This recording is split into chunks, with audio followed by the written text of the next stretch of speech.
Eddakiika ziri 10. Eddakiika ziri 10 ezakayita ku ssaawa 3 ez'okumakya. Nkwanirizaako nnyo bali kubanga twegasseko wano ku NTV Spark, YouTube amu ne Facebook Live mwe bali kubanga mutwegasseko amakya g'olunaku olwokutaano. Twebaza Mukama Katonda olwakadde akaseera kano katuwadde ate nga kalungi ddala. Era ng'ennaku z'omwezi ziri 15 nga tulinawo n'abaazaalibwa olunaku olwaleero. Bangi bonna abaazaalibwa tubaagaliza amazaalibwa amalungi naye nga mwabo naddala mu wiiki eno excuse me, mwabo abaazaalibwa wiiki eno tulinamu omukyala gwe bayise Anna Nantumbwe. Olunaku olwokubiri gali mazaalibwa ge ng'awezezza emyaka 95 egy'obukulu. Abeera Gombe Butambala. Era agamba nti abaana be bagamba nti maama ayagala nnyo obuyonjo, ekyennyanja ekikalu n'eggobe, ayagala nnyo n'ekika kye ekyekkobe. So happy belated birthday Mama Ann Nantumbwe okuva eri muwala wo ye Daphne Semakula. Akwagaliza amazaalibwa amalungi era agamba nti akwagala nnyo Mama Nantumbwe. Muwala wo Daphne Semakula akwagala ebitagambika. So weeyongere okubanga ati oyogayoga ne Mukama akutuuze ku birungi byonna mukwano byeyayanira ku myaka gy'otuuseeko egyo 95. Wamu ne babebies abalala bonna abazaaliddwa olunaku olwali tubaagaliza amazaalibwa amalungi. Enjoy your new age and enjoy your day. Eddakiika ziri 11 ezakawukana ku ssaawa 3 ez'okumakya olunaku lwakutaano. And bwebera lunaku lwakutaano tuleetayo kwoyo kw'omu kwabo betumanyi nti bali celebrated naddala wano mu Uganda. Kwabo olunaku olwali tuleese ate omwami ono yali MC oba akyali MC radio presenter, yaliko radio presenter. Aze mu bitundu bingi nnyo ate era nga ayogera mu Luganda, mu Luzungu, radio zonna azikozeeko ez'enjawulo. So oyogera ekigambo radio ekitandika mu Uganda tosobola kumisinga linnya lye nga tolyogeddeeko. Omwami ono si mulala ye Rasta Rob MC. Era tugenda kubeera naye paka ssaawa 5 ez'okumakya. Ndi Ruth Kalibala Bwanika, tovaawo tukomawo naye.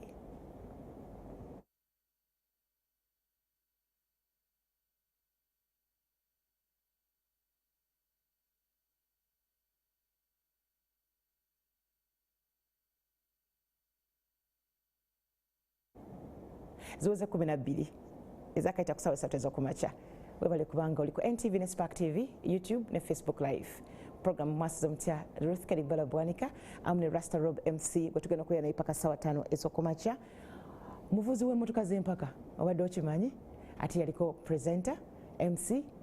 n'ebirala bingi, actually n'okuyimba musajja muyimbi ddala. Rasta Rob MC gwe tugenda okuba nga ate tumanya biki ebikwatako gya bulidde, ki ekigenda mu maaso, biri bitya bitambula bitya, bye tugenda okubeera nga tumanya. Rasta Rob MC Wanji Ruth Kalibwana on the master knob. Sambusa gudi manya manji nga bw'omanyi. Buuza ku balabi baffe. Balabi ba Mwasuze Mutya mwe bali kuwagira TV eno ey'akabi.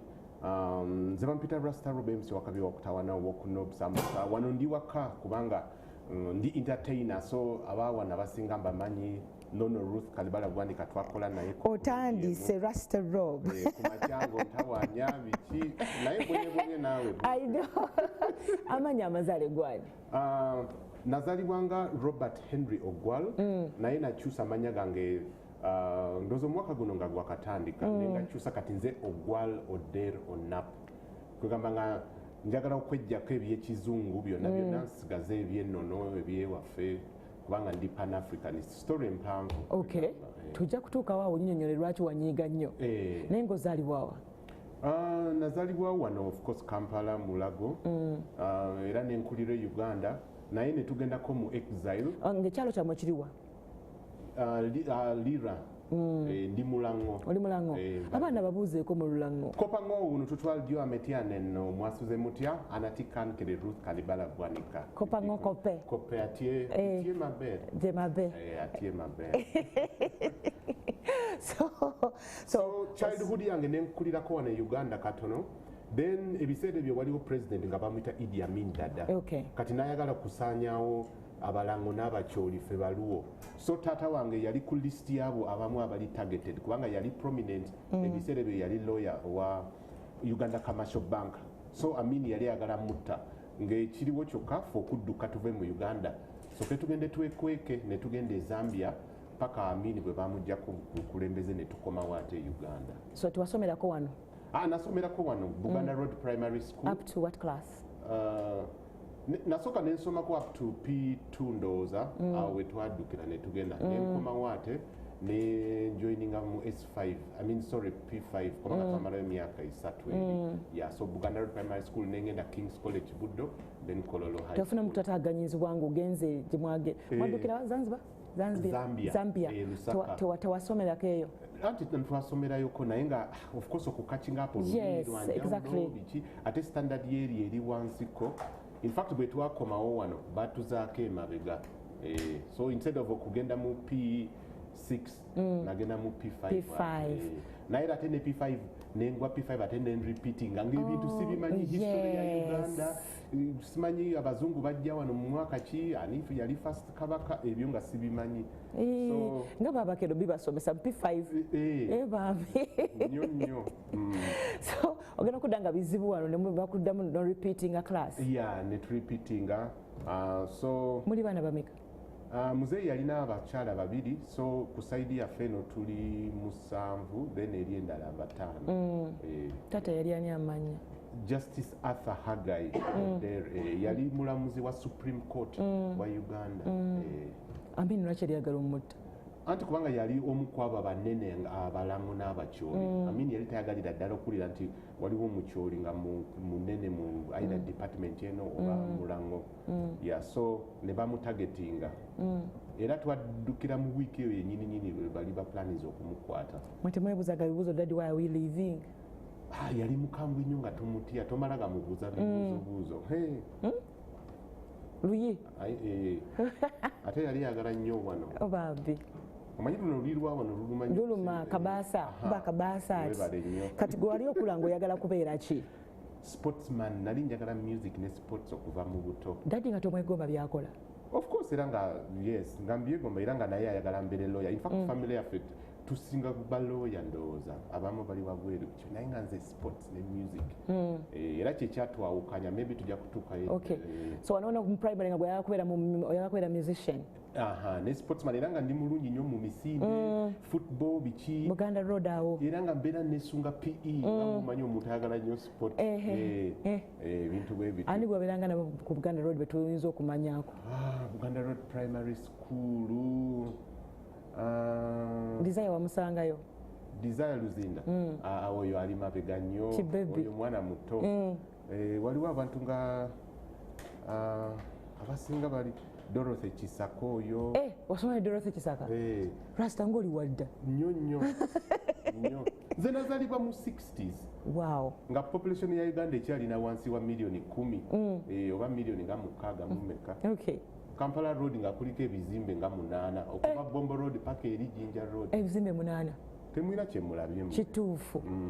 So kuva Buganda Road oddawa? King's College Buddo. King's College Buddo O level paka S4. Saddayo mu senior. Kubanga nali nfunye basari mu Kololo High School olw'emisinde bagala nnyo ba sportsmen. Olaba bamuteweta abanyakaana bali ba boxer bani bonna bakuwa free scholarship. Naye of course nga muzeeyi nze mujja wano school fees neneeyiye. Yayita abantu yalina scholarship? Naye n'okweyiiya. Muzeeyi yali strict nnyo tamalaga kuwa sente ebyo. Ate nga ngamba omumanyi zo nze kati nali nfuse mwana w'oku street neetagako kwambala latest sneaker bijiini ye nga tugulira kaki n'ebiki obimanyi naawe engoye z'ebitenje nga ani ayambala ebyo. Lwaki abantu abo baagala nnyo ebitengi? Simanyi. Ate nga bakutungira kawunda suuti ekitenje bannange twalaba. Kati ngeze sente ozikola muki? Era nga nzitereka of course nga mugula ebintu eby'amasape nga mumanyi naye nga taliiwo kubanga ajja kubuuza ate eno jini ogijewa sikuguliragako jini time engeri gye yalina abakyala babiri bwe mba nga mmanyi timetable ye weekend eno tagenda kusula awaka bali Kololo ffe tuli e Nakasero so nga ebyo byenyambala netugenda mu ndongo College of Business ebizibi ebyo Echoes emisana ebintu bwe bityo olwo wali ngolase Echoes? Naye Echoes nga ndi mu O level kati of course nga tutoloka okuva King's College Buddo Friday evening ne tuddayo Sunday ku makya. Tebakwatanga nga balinga strict Buddo? Nnyo naye nga asikaali nga tumuliisa mwaka. Performance yali etya? Yali nnungi surprisingly. Nze nali bright naye nga just eddalu. So kati nenvayo Kololo High School nemaliza HSC yange kati awo nga nali nogenda ku university naye nga already nkoze erinnya ntandise okukola obwa DJ kati ebiseera biri natoloka kuva ku ssomero nenzija wano mu Kampala kuba endongo nembrifendinga aba DJs abaliwo ebiseera byabakabi kati nenjiga okuba ebyuma kati already nga nfuuse popular ntandise n'okufuna ssente zirengama muzeeyo manyi sigendagenda mu university kati kansoke nkole ssente kubanga kati ndisita university saawa yonna omuntu asoma university nagamba sebo tojja kunfuga amaka gange ba DJs kyawe watandika kati tebaliiwo wano waliwo Will kati yali London ayinayo club agite Pier 1 then omulala bamita Robert Muchibi ali mu America Raymond bonna bafulumamu then Charles Kibalama bambi yafa kyazo ba DJ Berry abo bafa abasinga kati ba Menton Summer tebakyalina so muzeeyi nagamba abo kiba kyekyo tambula bibyo nze ndekera amaka gange era nange nengamba kale ngenze nga simanyi nagwe manyi ngenda kutandikira wa ngenda kusulawa naye nga bumanyi omurasta tosobola okubulwa engeri gyotandika obulamu mpolampola obulamu wabukuuma otya ebiseera nga bwali buzibu ba DJs olaba nti bonna yes bonna baafa era ndooza discipline nga bwegamba nti abazadde bali bakambwe ennyo so nenkula nga nina discipline of course va ku bino nti oba nali ayagalakonamuze naye nga nze manyi nti omuntu olina okwekuuma omuntu olina okukola kino nakino so nga taking a precaution nga bwomanyi naye abannanga baatasobola okukola ekyo ne balugwamu unfortunately so olumba university naye kati university namusomera ebungereza wano saasoma university nagenda maaso nebyo kati ate jjukira ebya radio ne biyingira mu FM by the way kumande tugenda ku celebrating emyaka 3 bukyanga radio za FM zibaawo so kati a radio sanyu opportunity nejja ate nenyingira obwa radio olali agikusomera bosi wange kyali Lubega kubanga nali nkola mu angeno ebiseera ebyo nagamba waliwo radio egenda okugulwawo beetaga ba presenter so ogendeyo olabe oyinza okufunirayo omulimu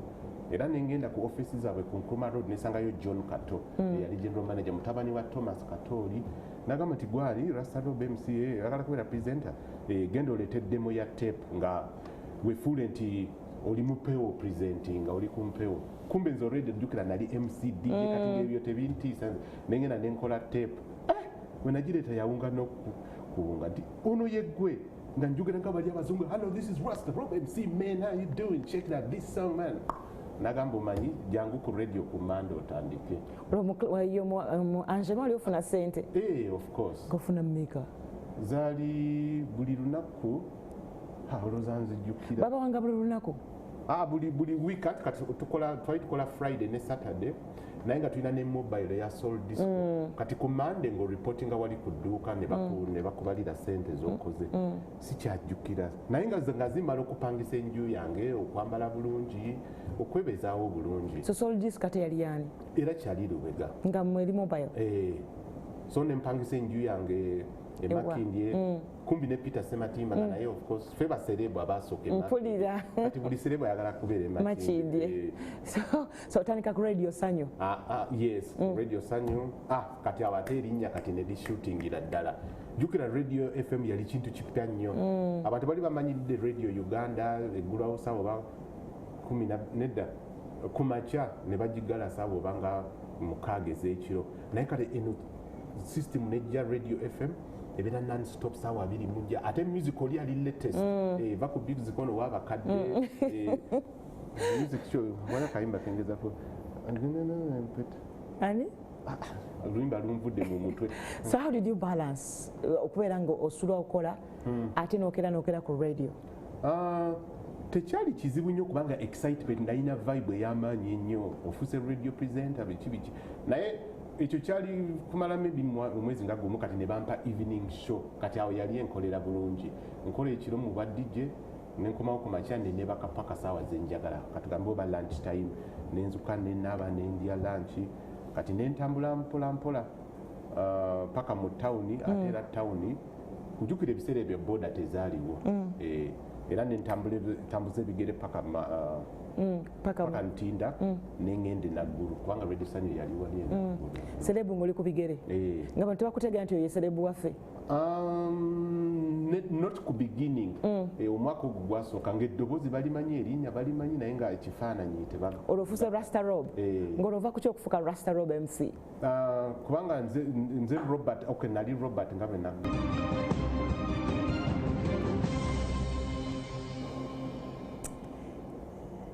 mwebale kubanga okyekomedde ku NTV ne Spark TV wamu ku YouTube ne Facebook Live mwebale kubanga mukyaliko ndine Rasta Rob MC paka saa 5 ez'okumakya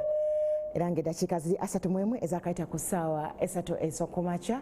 tuli mu kubanga tuyita mu lugendo lwe his journey bw'atambudde tusebye okulaba nga lansobwa MC Rasta Rob MC erinnya alifunye kubanga Rasta ayina dreads but right now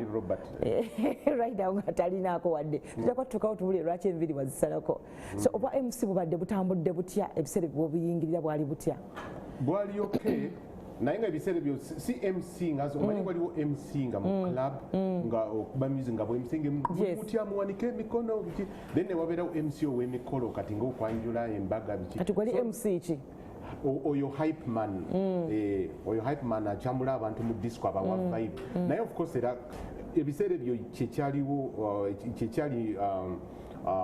common naye kati ennaku zino waliwo both okwemusinga mu mikolo ebyo nabo mbikola bakuba okwambala suuti ku nkalubiriza kitegeera oli muntu w'amarasta biki so eno side ya hype man mu club gye singa concentratingako era up to now so obaddeko mu clubs maker kugamba in total oba ebiseera ebyo ebiseera ebyo of course Angela ye yali club enene esinga ey'amaanyi ate Echoes nagendangayo obugenzi kubanga Alex Ndawula ye yali DJ mainly the late rest in peace naye nga ngenzeyo just okukyakala bukyakazi naye of course nga njamukayo mu DJ's box katono kangamuko katono biki waliwo ne Tropicana 110 yali nga ku ESO ku few corner nga ku Bimbo ice cream weri club endala kye yali Viper Room wali ku Equatorio yali ya Karim Hirji nayo nevaawo ezo nawazikolamu nedda anti kati mbuziza clubs naye nga nasinga okukola mu Angenois mwali osinga okubeera ebikemo wabiyitanga otya ebyana ebiwala nga bebagala ba DJs tekyali kyangu naye nga bwe nagamba nze nakuzibwa ne discipline siri nnyo omuntu wakutangatanga of course era nga okemebwanga omusajja yenna naye nga nze nzijukira kali olina okutekinga precaution era kyekyanyamba but once in a while taking a risk ng'omuntu yenna ogamba aizulu olwaliro oba nfanfe Rastaman so of course nali nekuma naye mubeeramu ne element eya luck of course so ofuna di girlfriend yali permanent girlfriend yali permanent yali mu 93 awo 92 kubanga mutabani wange twamuzaala 95 your first girlfriend like ali serious gwazalamu omwana yes era ye mama wa mutabani wange so namufuna let's say 93 emyaka ebiri before okuzaala mutabani wange ate nasoma naye by the way twali ba hobbies Kololo high school ye yali mu O level nga ze ndi mu HSC ate ye Zari mwasoma naye Zari just twasisinkane Jinja kubanga jukira mu soul disco mobile twali tutambula buli wamu kuba disco so waliwo ekifo bakita sailing club e Jinja so nga ngendayo bambukingayo nyondo za buli mwezi nali ngendayo mulundi nga gumu nga bino bogamba nti buli Friday soka mu mwezi Rasta Rob ajja kujja abakuba endongo so naye yali mukyakaze nga ajja naye nakuba dansi biki awo we twamanyiganya for how long for quite a while kubanga era kati bwe twafuuka b'omukwano ne mugamba lwaki tojja Kampala ne tubeera ffenna biki nembeera mwena as friends oba girlfriend of course boyfriend and girlfriend ate nga bw'omumanyi naye mukujjukujju nnyo gamba chance ey'okujja Kampala why not biki bw'ojja Zari Jinja n'omuleeta n'omuteekewo mwamala ebbanga lyenkanaki ng'emyaka oba ebiri wow yafumba myaka ebiri oba ofumbiira so what happened nantabukako kati of course awo natandika okubefriendinga ba celeb mikwano gyange biki kati awo nabo getinga kwegamba nga sikyamusobola tokyasobola omugamba nti wate ettooke komawo leero akasente tewali tugenda kulya akawunga n'ebinyeebwa kya ngagamba nze omwana omukyotala sirya kawunga so nentandika okulaba nti akyuse ebiki sikyamusobola era netwawukana bulungi naye netusigaza nga muli bamukwano. So how is Zari gwe omudescribe kati gwe nga mumanyi original? Zari muntu ali sharp nnyo amanyi okuyiya sente nga bwomulaba era kati ali very successful ali friendly si muntu mubi so era kyobulaba ali very successful siri surprise ate byomukwano yeah of course ali romantic biki era nga bwomulaba naye twalidde ku tension omuwala omulungi bwatyo ng'omukuuma otya Rasta of course oba olina okubeera ku tension naye lwakuba nti era n'ebiseera ebyo ebyekiyaye tebyali bingi nyo nti ono ayagala kubba ekyana kya mukazi we ate ne sako ze nali tambuliramu nga temuli nnyo bakyali abakwita emabega ng'ebyo so semwanga agenda okujja nga gw'omulina kandabe kati awo ng'olwedde twetadde awo ng'olwedde twetadde infact kati awo ndowooza oba nali ngenze na Bulaaya nentandika okumulaba nga alina omugaga semwanga biki bwe bityo kubanga nagenda mu 99 nga kyekikutwala olwo just kati ng'obulamu bwa wano mpulira mbukooye kati ntuuse ku top kati njagala challenge empya omanyize ndi very ambitious kati ngamba kati wano nkikubye kangende nabwo biri mu bazungu nabo nsobola obbakangamu ne bagira era ngogera mbwa MC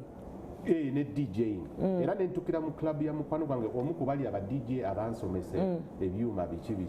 nga bamwita William ayina club e London bagita Pier 1 so nze saabonabona bino nti ogenze Bulaaya notandika okunoonya omulimu muno akusuze biki olwedde omulimu gwali gunninze batugamba wali asikari baku bigambo by'abantu era of course before kuva wano napanga bulungi ne mukubira ne Uganda nzijeeyo njagala kusoma university yange then funene ekyokola ebbali kinagamba it's okay janguze nina club naye nga of course club ngegendamu aba African okusinga bannayuganda oke n'abazungu babeeramu abagala nnyo ebyana ebiddugavu ne music bw'abaddugavu so nenfitiga ini bulungi weekend mwe natukira era we natandikira okukola immediately so ngo DJinga ate ngoba osoma ate erijjukira nina ba aunties ba sisters bange bangi so life yanyangu ne bampangira ne university mwe nasomera the Montfort University broadcast journalism gye nasoma naye after emyaka 10 nengamba tinate pulira missing eka ate career yange nagireka eri ku peak nsobola okuddayo nengi revivinga lwaki siddayo ewaffe so kwe kukomawo nokomawo just like that kubyana ebizungu ebyali bikulaba ng'oli star ze bwensalawo mba nsazeewo so tewaliyo kizungu kyonna kyakutengula mmeme naye nze somehow abazungu simanyi lwaki teba impressinga nnyo tebaimpressinga nnyo naye ate bangi nnyo abagala nnyo abaddugavu naddala ng'olina dread kyolaba bajomaica batunda nnyo hawo omurasta wena dread ate kati ate oli DJ oba oli otulanga otiketi okomawo eno ng'enviiri okyazirina enviiri nazisala mu 2000 kubanga abazungu balina ate era engeri gye bakutwalamu naddala kati ngenze mu society eyo eri high class kitegeera area gyembeeramu kati bw'oba olina dread batandika okwekenga biki bakutwala ng'omubbi ebintu ebyo nga bimpisa bubi negamba ye lwaki sizisala ate nga zinkalubiriza kubanga zali zituuse kiwato nga nfuna ekizibu bw'omala okunaaba enviiri okuzikaza kitwala time olina okufuna blow dryer biki ate nga njagala n'okwerebrandinga nkyuke kati nfuke muntu mulala nnyo so in fact mu kwerebranding ebyo nengezako n'okukyusa erinnya lyange nengamba kati nze Master Rob ROBO naye bwe nakomawo wano Peter Sematima nagamba naye lwaki okyusa erinnya lyo abantu bamanyi brand eri Rasta Rob MC omuraasa oli owedda kati wali UK wasigayo oli communicating ne Peter Sematima era nangamba n'okugamba nti by the way kati ku CBS nvuddeyo ntandisewo radio yange bagiyita Super FM fena eri twavaayo ne bamulinda Muwonge Stewart Mutebi bani nagamba kakati omulimu gwe weeguli bw'oba oyagala ekifo kyo weekiri olwo nga Rwanda nenkokyeza si kunjo kya search naye nga just omanyi ne life yeeyo obunyogovu winter biki tewali friendly kati nga aliens gye nali mbeeramu kumpi twalimu abaddugavu nga 10 eri eno yonna kugataana muwongo Kampala yenna Rubaga Mengo so somehow oba omisinga touch eri eyeeka oyagala kusisinkanako omuntu ayogera Oluganda oyagala kulyako ku mmere eyawano matooke biki oke emmere ng'osobola okugula emmere evudde Uganda nsene n'ebiki naye ng'ate olina okutambula nnyo okugenda East London ebintu ng'ebyo kati ate Peter bwe yangamba nti ekifo kyo bwekiri nzigudde already mbe negamba ndoza ekiseera kyekyo lwaki siddayo ewaffe okitegeera so awali omaze okuzaala okay kati of course mutabani wange oli ye yali first born wange then naye nenjawukana ne maama we nemusisinkana omukyalo omulala netuzaala n'omwana oyo owokubiri muwala wange naye kati ye yasigalayo e Bulaaya nze nenkomawo okuyiriba ate buto kati wamusanga Bulaaya twagenda naye wano twagenda naye in fact yali lubuto biseera ebyo olubuto lwa muwala waffe oba myezi nga 8 netugenda muwala netumuzaalira eri nze nemugamba yeno nkoyeeyo nze kanzireyo ewaffe bagamba esente yeeyo tewera kati jjukira osoma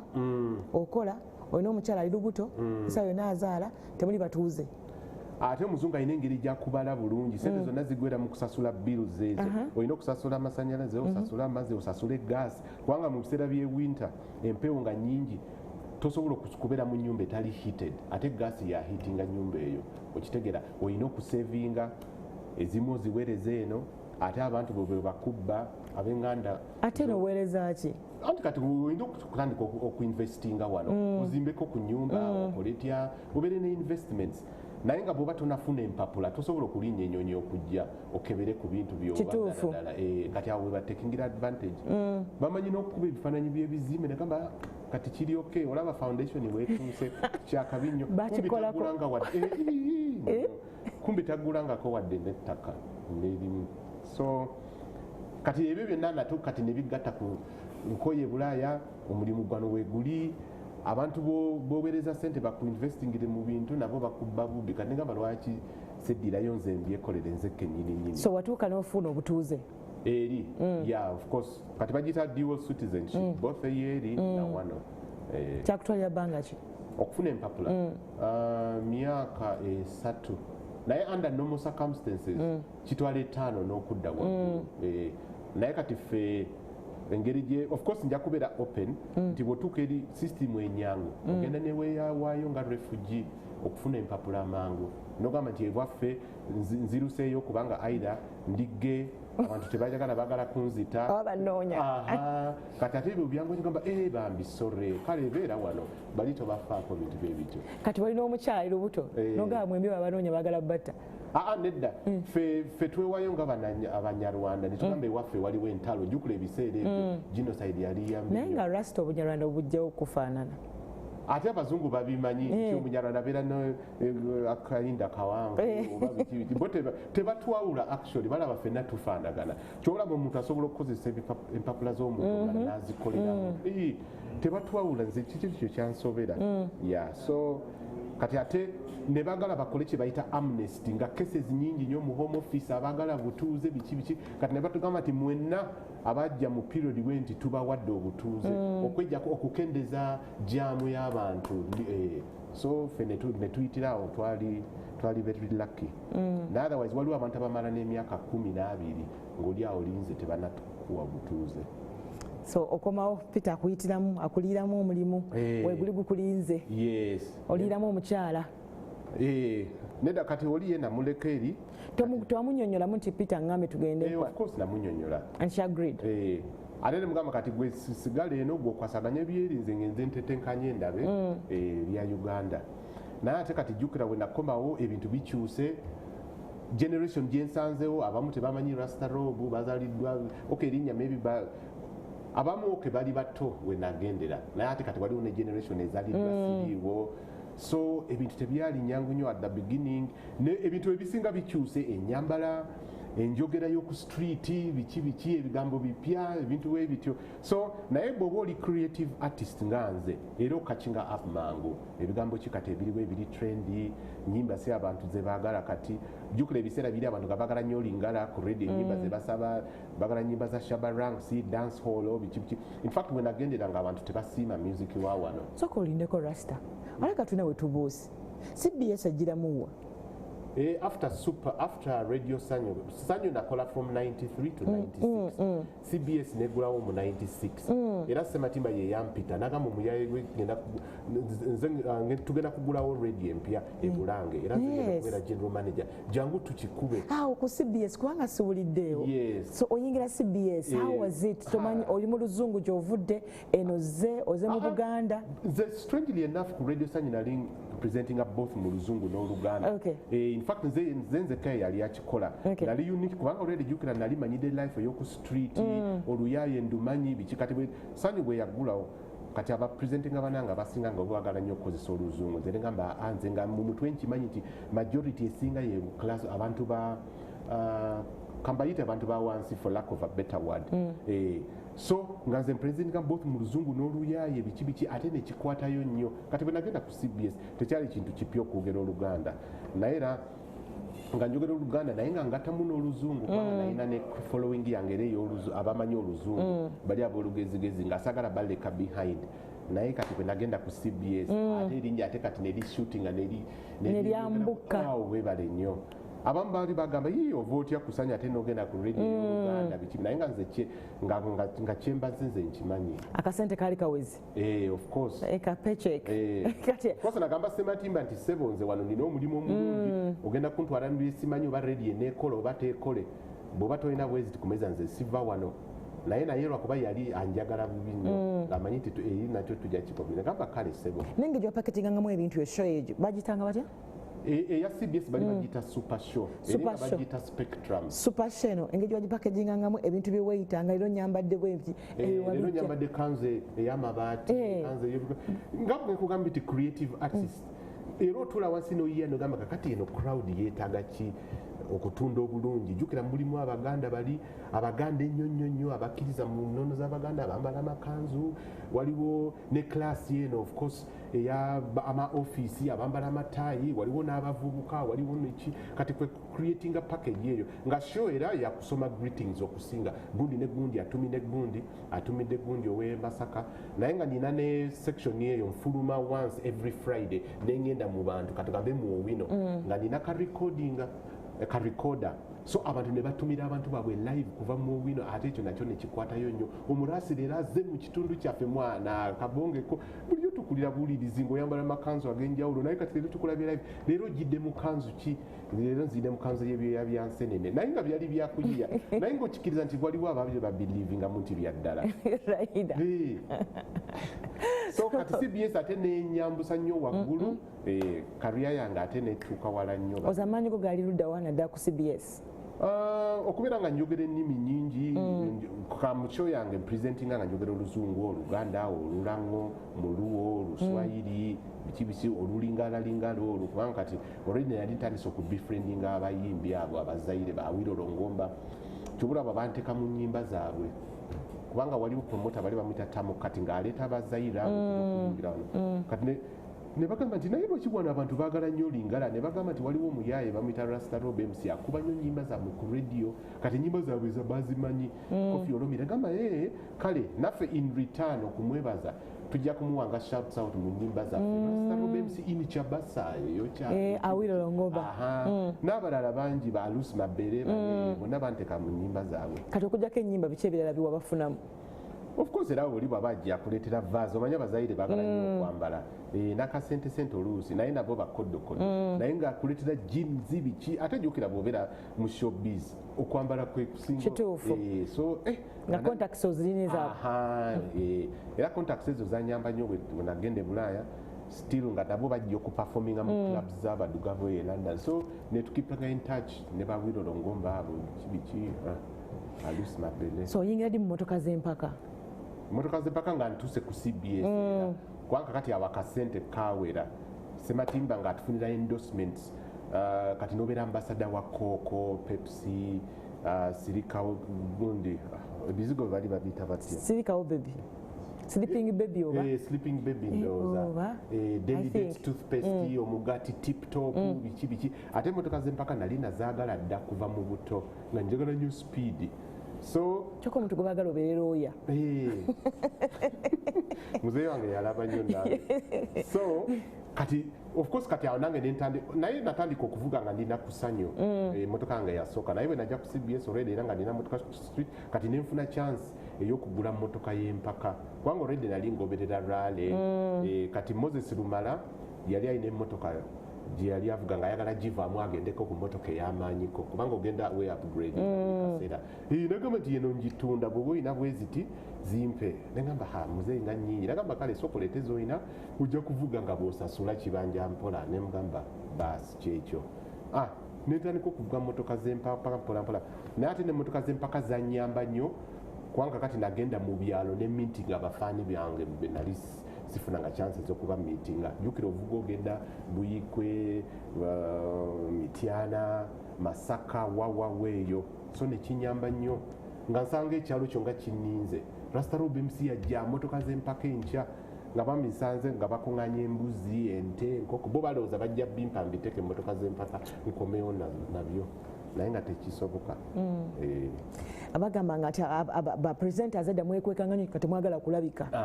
lwaki ensonyi jukira ekyo kiba kintu kipya nnyo all of a sudden olina okumeetinga abantu ogenze ku stage o addressing by the way naawe olina ensonyi tewekaza okitegeera kati okumanyira abantu abangi all of a sudden kijja mpola kikula mpola naye ate nange engeri gy'olwedde nali nkuba disco mu makirabu ate saali bubi nnyo ng'abalala so nga manyidde crowd naye nakuba nti crowd y'ekiro eyawukana neyemisana bali ab'ekiro tebeetegereza nnyo abamu banyweddemu abamu nzikiza biki naye bana b'emisana bakwetegereza nnyo babuza ebibuuzo bikambwe biki ebintu ng'ebyo so mmotoka z'empaka zannyamba nnyo okunfula ate star ate owamaanyi ennyo so challenges kizo wazisangamu muzanyo guli very expensive kubanga bujukira tojja kuvuga mmotoka ey'emu ebbanga lyonna buli kaseera kakati Rasta Rob kati ekaddiye twagalako kati ey'amaanyiko tugenda ddi mu mmotoka empya bo tebamanyi nti weetaaga kasente mpulira so mmotoka z'empaka nazivuga myaka ng'ena olwo nga mukompitinga na bani ababangamu abakabi nyabo Emma Kato Chipa Adams corner specialist Charles Muhanji Moses Lumala ani omulala Chali Lubega Chali Lubega gamba nga waliwo abavuzi nga 10 ab'amaanyi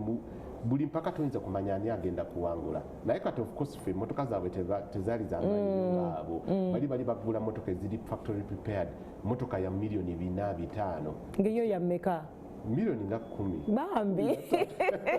naye ng'olese competing naye nga gundi ogineyo vibe ogamba ye nga ffe tulina klasi yaffe ab'emabega abajja abagoberera abaana ab'amaanyi naye nga ffe naffe tubeera ne competition yaffe ffe basande nkeyoyo ne Peter Sematimba n'agezaako naye yavugako rali emu yokka mmotoka n'agikuba mu tanuulu teyadda namugamba seboze murali naye nze tonesinga nze ndi wakabi gwe wakolanga otya wakoleko ku kyakuswaza mu mmotoka ezo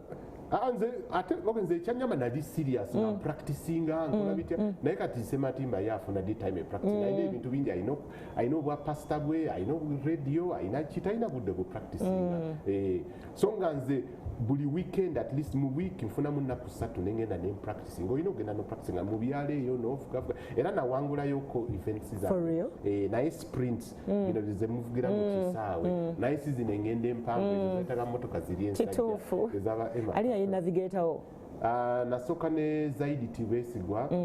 yali asamba n'omupiira mu sports club Villa oluvannyuma kati bwe na upgradinga mu mmotoka empya nenfuna Suula Mugera yali musajja ng'abiruddemu emmotoka zaali zikufiiddeko kaawo like ng'oli mu route n'ezikira oba nefuna obuzibu era n'okugwa ekigo kubanga bw'oba togwangako ekigo ng'oli muvuzi w'emmotoka ez'empaka then oba toli muvuzi kiba kitegeeza nti ekigere tegizito buli muntu alina okugwa ku kigo mmotoka neevungola emirundi nga 8 naye lwakuba nti mmotoka ebeera safe mubeera mu roll bars emitayimbwa egipinga mmotoka intact ate ne seat belt ziri za njawulo zibeera 5-point seat belt eno eva eno nedda eno eno neva eno nedda eno neva eno nedda eno eringa dayipa ne wabeerawo ate ekikwata so ne bw'ogwotya tosobola kuva mu ntebe obeera bwoti just steering amagulu ge galinnya ku break y'omuliro kakati emmotoka bwe yazikiranga bwe yafa nga omanye ekyokukola of course obeera ne basic knowledge nti kakati emmotoka ezikidde mutawaana guyinza okuva ku ki aira battery akakondo kavuddeko oba maybe fuel pump tekola biki so ovaamu naawe n'otetenkanya kiki ekyakizikuzjamu kati ebigwa ebyo oba oluusi omupiira gwabise naye omupiira bwe gwagikako gumu osobola okutetenkanya n'ovugako emipiira okuleka omuzannyo era of course akasente omuzannyo nga bwekugambe guli so expensive ate waliwo olutuuka ekiseera ba sponsor ne batandika okukendeera companies zigalawo biki ebintu bwe bityo nga nawe of course priorities nazo kati mu life zikyuse genda nogamba kati murale ntekemu obukadde 10 omwaka miliyoni zisuka mu 10 naate wali nsobola okuteekawo akaduuka akatunda kino na kino wanosobola okuteekawo akabaala ebintu bwe bitu so priorities zigenda zikyuka nga bwokula naye era ngenda ziddamu Rasta kasooke tuwummule tugenda kuba tukomawo ombuulire ddi wava mu CBS and why did you leave awo wetugenda okutandikira tovaawo tukomawo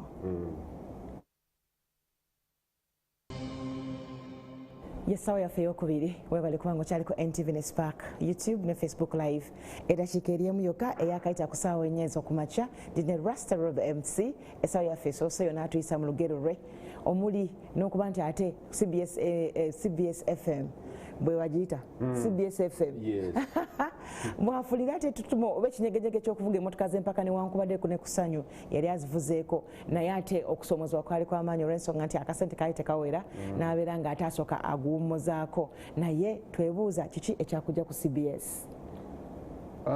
CBS ati kati awo wenafunira ekirowoozo kiri nti kakati ngendeeko e Bulaaya kati ngezeeko ekintu ekipya ng'otandise okuwubaala otandise okufuuka board n'omulimu not as such naye just challenge wali mabega nagambe nze ndi very ambitious ate nga n'emikwano gyange giri bali ba DJ abansomesa ebyuma nga banyumiza stories naye wano waliwo akasente biki osobola okujja wano naawe n'ogezako ekintu ekipya kati nange ate nekiri ekyokusoma kubanga jjukira muzeeyi asigala amanja kiri nga nange njagala kusanyusa muzeeyi yali agambe ngende mu university malize okusoma nze neŋŋaana netwawukana nangoba ewuwe kati nga naye nga kinnuma munda muli nti naye kati ne time ndoozi etuuse ngende maliriza ebintu byange kati already engeri gye ndi mu radio lwaki sisoma ekintu ekiri mu line yeyo broadcast journalism so kati nengatta ekyo kange nesoma university ngende gezeko nekintu ekipya ndyeko ne ku sente z'omuzungu kwegamba bintu bingi naye era tekyali kyangu okuva mu CBS kubanga mwami Kaya Kavuma eyali nga managing director wa radio yagamba naye Rasta ojja kuba otukoze bubi lwaki ova ku radio biki nagamba kale at least kale matiza nti bw'oba okomyewo Uganda fego ojja okuwa first refusal tojja genda walala ojja kukomawo ku CBS neŋŋamba nti yesebo ekyo nkikuwadde ekyamu nkikuwadde kubanga of course yali instrumental nnyo okuntwala ku CBS kubanga ne CBS lwali lutalo teweebuuza lwaki bakutwala ku CBS because of your tribe era mbadde ngenda kikonako tekyali kyangu eyo waggulu eyo waliwo ebitali tugamba byangu naye Sematimba ye nakireeta from a business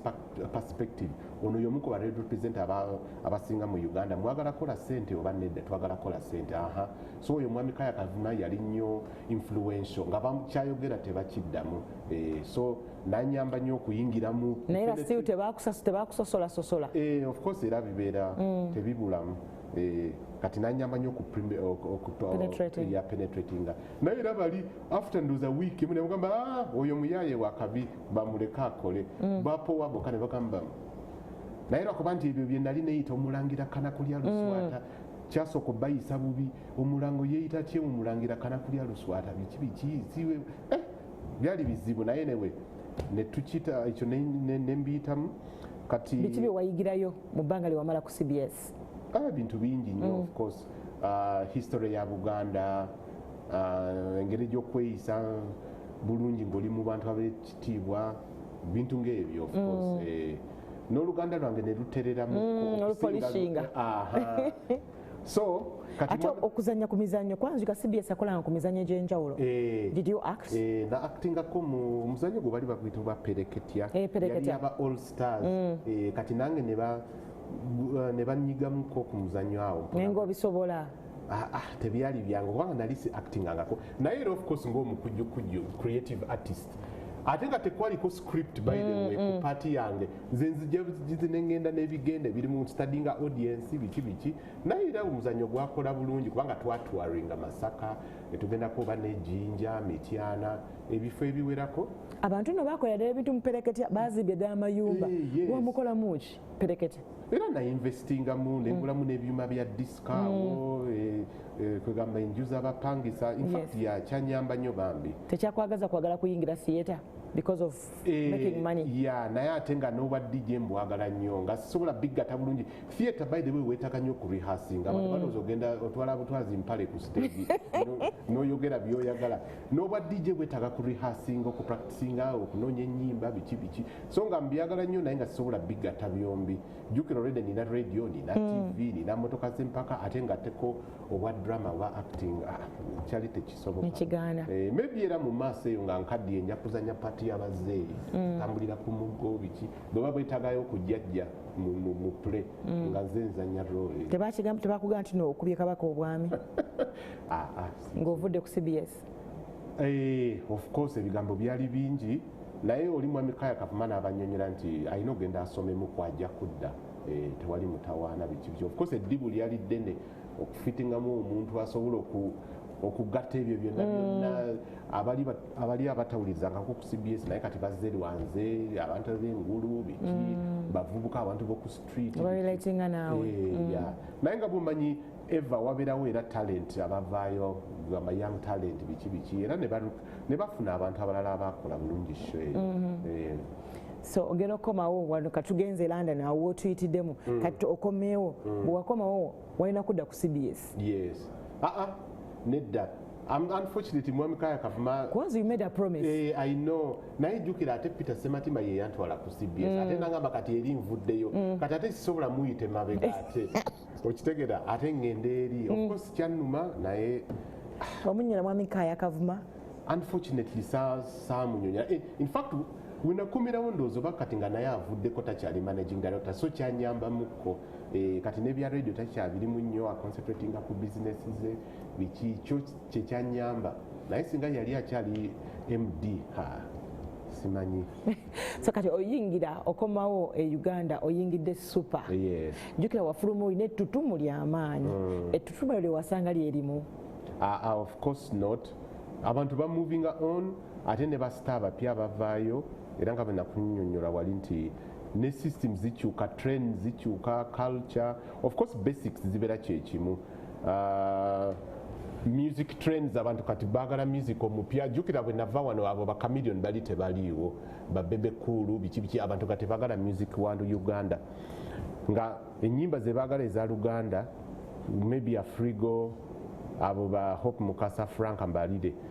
bano ngogezako okukuba music w'Abannayuganda naye era music ki yaliyo mu myaka gyaffe mpozi eja Dungeon Crew, Kakokolo, Shanks VVD, ezo Zibundu, Kirikiri Mabere ezange bwe bityo naye kati bwe nagende Bulaya ba Chameleon ne batandika okuvaawo ba Bebe Cool, Bobby Wine biki so bwe nakomawo ekyo ate kyali kipya okubeera nga radio osobola okuba nnyimba za Uganda kumala n'essaawa namba so kati nga nina okwadjustinga ebyo byonna so tekyali kyangu naye nakopinga nga creative artist yenna owadjustinga mangu. Kirikiri Mabere omuyimba ddi? Nga sinagenda mu 97. Ng'oli ku CBS? Yes, nga ndi ku CBS. Buli kimu ng'okigezaako? Of course olina okuyiriba. Yakukolera ani yakuwandiikira? Nze naluwandiika ne mukwano gwange bamuyita Moses Case, MC mu Angenois. Twakola album number actually. Then n'ennyimba endala awo nga Nyazaala biki naye of course Kirikiri Mabere lwe lwimbo lwasinga okutunda. kati awo Ragadi nga ayinawo gundi bamusakata Shanks Viviria ayina Bundu kwange yali kyali kikosi kyange Menton Summer nga ayina Sirikawo Baby ne Emprolando so ze nyimba zoyinza okugamba nti ezaali za Uganda ezigezako okutambula mu bantu. Okay, nga tuzeeko super waffe oyingidde super eya Peter Sematimba. How was it? Wali osuubira kye wasanga? Yes, kubanga kye baakola era banteka mu evening show kubanga eri musanyu bali bamanyi okukola evening show sa Spectrum CBS era evening show kati era nawali ne banteka mu evening show tumira abantu biki bikisomo bubaka bw'abantu bintu bwe bityo naye nga lwakuba nti ne strength yange ze bulijjo kwe kubeera DJ selecting a music omulungi anyumira buli omu abazeeyi abavubuka baani so eyo yali strong point yange of course nga nkoze research yange music kyasinga okutunda kati e Uganda ennaku zino music wa bandi Eagles production biki Chameleon Bebe Cool of course nogatamu n'ez'abazungu abatonotono bintu ebyo so eyo yali main strength yange kwe nazimbirako n'ebirala kati nenjiya ne ebintu ebirala nga amagye amavundu nga inviting abafaani okunvandikira baluwa nga banvuma nti for example Rasta Rob wama kituufu nti toyina na motoka otambuza bigere okuva wano okuddayo ewuwo ekyo kyali kipya nnyo nga abantu tebakirabangako presenter n'akkiriza okumujjerega naye nga nze sibifaako sigwonzaala sigwondiisa ne bwonvuma otya nze azonga nze wali abantu banyumirwa biki so ngamba nti kati saawa za ebbalowa z'amagye amavundu nenso ekyo nekikwatayo nate nnyo so show netambula bulungi naye of course nga sisobola okubeera kati oli nga Rasta Rob kabaka wa radio biki radios zali nyingi jukira for a start radios ennaku zino kati nga okawa ebiseera ebyo 2008 nakomawo 28 nga radio za FM zisukana mu 100 naye nga nava wano nga teziwera na 10 okitegeera so tewafuna kusomoozebwa okubanga radio ziri nyingi olina okusamu amaanyi mangi nnyo not really kubanga nze already naturally ndi hard worker sigenda kushonga kikoze preparation in fact ekyo up to olwaleero Abe Mukibi manager wa CBS akikozesa nnyo nga example nti mulina okupreparinga show ya Rasta Rob show ye yali asaawa emu naye ng'atuuka wano saawa 9 n'agenda mu parking n'abeera mu motoka ye ng'awandika biki byagenda okwogera music gwagenda okuzanya baani bagenda okutumira ku olwo biki mentions ebyo byonna so nze okuwakinga hard okola nnyo ekyo si kizibu gyendi so awo saafuna obuzibu ate n'omusaala kasita ofuna omusaala gwoli comfortable nakyo kyekisinga obukulu naye of course kati waliwo nga oluusi oyinza okugenda wantu nga oyinza okusanga mu abantu 100 just 30 be bakurecognizinga ate gwe wali omanyidde buli woyi fuluma murasi owakabi mwana kabongeko kyekiriwo jjajja biki kati nga nina okurecruitinga te fan base empya naye era ekyo kyanyamba kubanga sinti nali nkola ku radio era of course nenziramu ku bwa DJing nenzirayo mu kati yali efuuse governor yali Ange Noir nefuuka Ange Mystique kati of course nga nina n'ebyuma bya disco so nga abantu bambukinga kugenda kuba mbaga graduation parties biki so ekyo nakyo nga kinyamba okupenetratinga mu bantu so nenziramu kugamba brand nekomawo naye nga tesobola okukomawo nga bwe yali ku peak nga ensi yonna egitegeera kasobola Rasta Rob MC bagamba ono bwoba otunuulidde bwecomparinga oluli bwa presentinga ne bapresenters we baali ne bapresenters bakakati abakola ku radio olabawo enjawulo enjawulo nnene of course bano nabo bali a bit talented naye kati ono osanga bamuwa show ku radio just lwakuba oba munene mu field eno oba mu katemba ono baba mumanyirwa politics biki singa biseera biri nti talent yakuleeta yakuweesa omulimu ku radio ate nabo ennaku zino ndaba tebagala nnyo okukola preparation olira omuntu nga presentinga naye nga nomanyi nti talina well prepared avudde ku mulimu guno avuze straight just ku radio agenda akole kasente lwakuba bamusasula omuntu nga taresearchinga ngaffe bwe twakolanga then ethics za broadcasting abantu tebali sensitive presenter ali kumpewo omulira avuma n'okuvuma omuntu okitegeera ekitali kituufu n'ajerega n'okujerega omuntu bogera ku bubi ku bantu ku baserebu babavuma ekitali kirungi ku ethics olina okubeera sensitive ayinza okwogera for example nti va kuoyo naye oyo omulema tomuleeta nawe naye n'atamanyi nti waliwo omulema omulala awuliriza ye awulira atya nti ojereza omuntu lwakuba nti mulema ebintu ng'ebyo tebali sensitive tebasooka kulowooza okitegeera oyo naawe mulugwala oyo toleeta oyo munyarwanda biki tebamanyi nti oba ovoola omuntu oba odigradinga a certain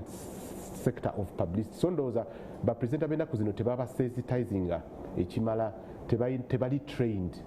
okitegeera n'okusomako ku bintu bya media kiyambako naye bw'oba tosoma ebya media at least funa ka short course aka training omanyi nti omuntu bw'oba ogenda kumpewo waliwo ebisaana okwogerwa waliwo ebitasaana okwogerwa waliwo b'ohatinga bakuba oyogedde kino kyokka kyendaba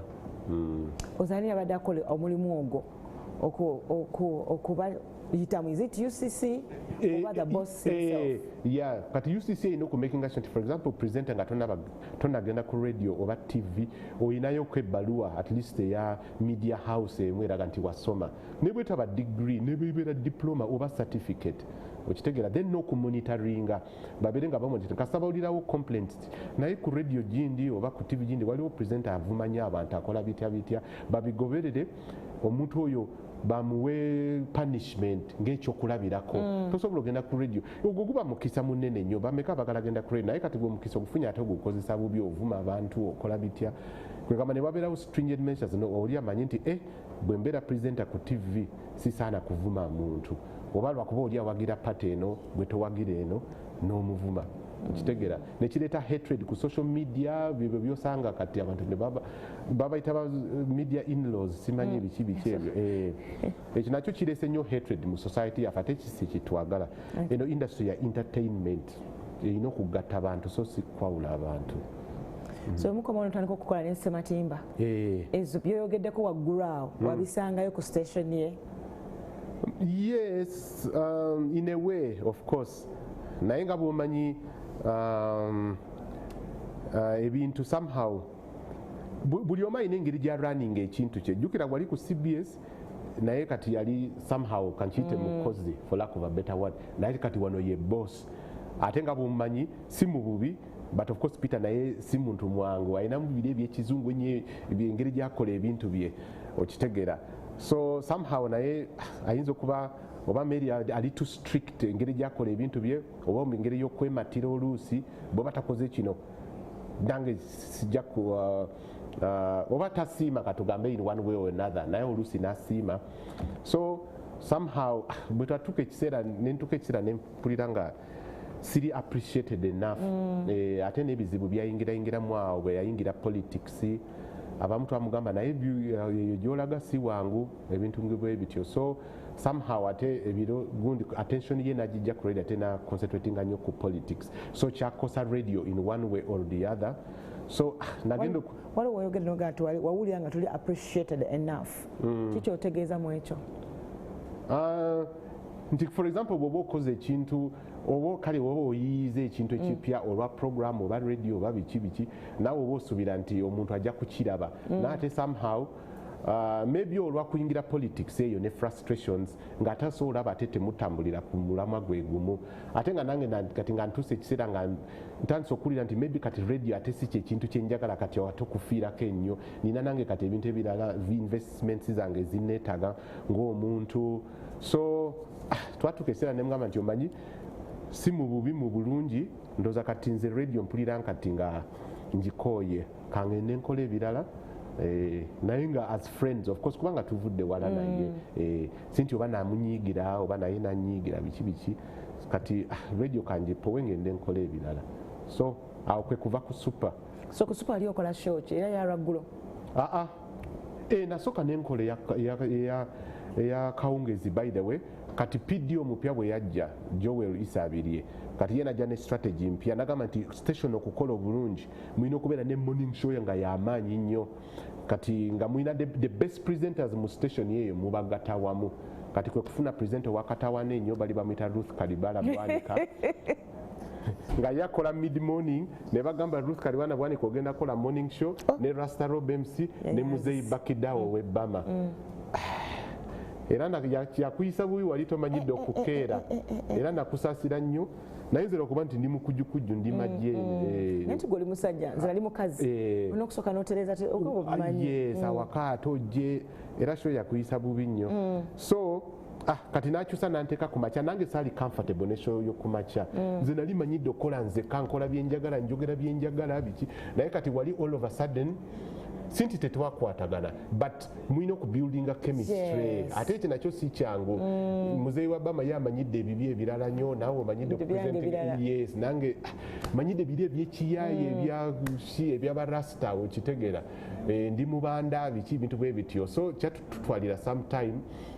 okubuildinga up chemistry eyo naye naawe after a while nowulira nga mid morning show mu butuufu tewasettling okwogera amazima naawe nonoonye kuba eddala atikasente of course era olina okumpa za Christmas webale kwogera ku save so n'otuleka nze nensigalayo era ne muzeeyi w'ebbama then Priscilla n'ajjako awo netukolakola but nange nenvaayo nga bwomanyi nendekayo omuzeeyi w'ebbama na bantu abalala ezo radios meka zokozeemu Radio Sanyu yasookera ddala 93 to 96 CBS 96 to 99 nengende Bulaya nenkomawo Super FM kati ndi ku Radio City kati woli naye nkola part time nkola ku Sundays abantu bakube ekikadde ate wali ogambye radio owulira ogikoye anti kati kyoba olaba part time sibiri nti Monday paka Friday biki eri just show ya Sunday okuva saawa 6 zemisana paka nnyo ez'ekiro nkola ne DJ Rocky tulinga basatu naye kati tuwanyisa nze bwe nkola weekend eno oli akola eri endala kati ekyo kinyumira nnyo kubanga kati ate teri demanding nnyo olina okupreparinga buli lunaku wali mbeera ne week number ey'okupreparinga mu radio ofunyemu good and bad days of course ekyo kiri very normal oli ayinza okukubira simu nagamba naye gwe biki ebyo byoyogera sola ddala otubowa music kyoyo gwokuba ebintu ng'ebyo direct kyolaba nagamba sensitivity abantu tebali sensitive namayite ekintu kyoyogedde kigenda kuhatinga omuntu kimugjeko waya ate ng'ali ku mpewo osobola okufuna engeri gy'osengejjamu ebigambo byo nowe oli naye n'akuvuma buvumirwa kuba tobirivinga mu byabirivinga oli wa religion ndala oli wa kabira ndala oli wa pate endala ebintu bwe bityo naye ebyo biri minor bw'oba ojja nga oli well prepared omanyi bw'oba preparinga for show olina okujja nga omanyi nti wajja kubaawo ebirungi n'ebibi onajja kukubira simu akuvume onajja kukola ki so kati neyo show ebeera live okola otya omuntu ng'akubidde bw'atyo nze nfuna engeri gyenreactinga nomunagamba ti okay kale oba nyizigamba nti abo be bantu baffe n'ofuna simu endala n'omugjako bulungi naye bw'oba uli shontepa n'omuddamu bubi ate ekintu kijja kweskelete nga kijja ku attractinga even more attention omusajja yavumira Rasta Rob ku mpewo taliddamu biki bintu bwebi naye gwe kitwalanga babeera banoonya publicity abamu ompulidde nga bwe muvumye mugyeko waya biki bintu bwebityo but okiplayinga just cool n'abalala bajja gamba oyo ne bw'omuvuma talina kyajja okuddamu ne kiba discouraginga abandyagadde nabo bakole kyekimu abamu just olwa jealousy erinnya lyokoze biki yaba ayagala akunyiize yaba alooza buli kaseera obeera happy oli bulungi nnyo ofuna ssente mpitirivu awaka buli kimu kitambula bulungi so tebamanyi nti naffe tuli bantu wali olwokeera nga muudu mbi toyagala kunyumya ebintu ng'ebyo so naye ng'ebirungi byebisinga mu byenfunyemu investments zange erinnya lyenkoze emikwano kyobulaba radio nze njebaza 100% n'okusinga ebyokuyimba kubanga ebyokuyimba byali just nali era nyimba part time sinti nali full time muyimbi naye era n'ennaku zino okuyimba kuli so expensive nnyo tosobola okukola ki okwesiba ku kuyimba. So do you still MC? Of course. Balance kati wakola ku super ngoli ku morning show. Ngate Mwasuze Mutya. Ngo bikola oti ovuga buvuzi direct. Era champisanga bubi nnyo lusi naye kati somehow ogimanyira. You can't cheat sleep. Naye morning show engeri gye twali abantu basatu kiyamba bw'oba ogezako okusumagira ng'onkoonako rasta saako mike obulango buwedde nenzira engulu but somehow omulimu guba mulimu tolina kyakikolera kasita tegyali mirundi mingi ate n'emirimu gya Sunday tegyali mingi nojjukira kati Monday lwolunaku olusinga obuzibu nga wasuze out ku Sunday naye ng'endongo ezisinga zaali za Friday, Saturday ne Wednesday ladies night biki bintu bwe bityo so shows that kugamba emirimu gya Sunday tegyali mingi so Mondays ezasinga okumpisa obubi but era si mirundi mingi ate ebintu byo okubanga omukyalo omulese erina okubeera eno oli muwulu kati of course nali nokufuna omukyalo omulala era gwe nina kati bamita Shira Nasuna gwe ndi naye era omukyala ye yampa go ahead kubanga kati era of course since 2010 tetulabagana nagamba nze sina mutawaana osobola okufuna omuntu akukuuma era nenkikola okuva 2010 toddangayo okumulabako oba toddayo era naye tajjanga naye of course era bamikwano ngira yagamba nti funa omuntu akukuuma ebisigadde Katonda yanaamanya aizulu waaw abo bakyala bali luddawa wangi abo bakyala mubajjawa abakuwa bali rare wamukubira akasimu n'omugamba mukyala mpase no seeking permission of course nagamba go ahead ate jjukira already nze si kipya kunze kubanga nakugamba daddy yali polygamist ate nga nange tewali nnyo kingana for example nti oba nzikirizagana nnyo mu Bible nti oba akugamba nti bw'oba olina ono ate tosobola okufuna oli omulala nga bwe nagambe nze sikkiriza mu ddiini ekisookera ddala lwaki kubanga nze nzikiriza mu kulowooza okwange ddiini kyali kyuma ky'abazungu jasa okubatomeza kubatereza mu layini bw'oba tokoze kino tojja genda mu ggulu naate nze nzikiriza nti waliwo omutonzi kubanga era abajjajja baffe ababajjajja baffe nga abazungu tebanaba kujja already bali balina kye bakkirizaamu nti already kubanga obulamu nga bwe butambula bulaga nti waliwo ali mabega w'obulamu buli tu organized omusana gwaka enkuba n'etonya omuntu n'alya emmere omuntu alina omutima alina amaaso alina